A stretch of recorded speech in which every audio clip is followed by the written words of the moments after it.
Imagine a law so complex, so confounding, that courts have excused lawyers for failing to understand it.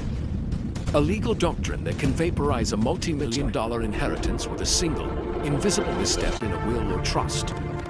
This isn't a theoretical puzzle, it's the rule against perpetuities, a 400-year-old rule that remains the most notorious, head-spinning concept in property law.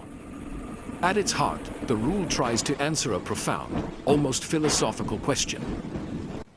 How long should the dead be allowed to control the living? Its goal is to prevent dead hand control, to stop a wealthy person from governing their property for eternity through a will, locking assets away from the free market for generations. The rule says, essentially, you can control your property for a while after you die, but not forever. You must give the living a chance to use it freely. But here's where the simplicity ends and the legendary confusion begins. The rule's actual formula is a grammatical nightmare. No interest is good unless it must vest, if at all, not later than 21 years after some life in being at the creation of the interest. What does vest mean? Who counts as a life in being? The rule forces you to consider every possible, even fantastical, future event to see if a gift might take effect too remotely in time. A seemingly simple gift to my grandchildren when they turn 25 can be utterly destroyed because a grandchild could be born after your death and might not turn 25 until long after everyone alive today has died. The entire gift fails at the moment it's created, based on a mere possibility. The devastation is real and documented. In the famous case of Brown v. Independent Baptist Church, a generous gift to a church was voided because it was contingent on a future event that might happen outside the permitted time frame.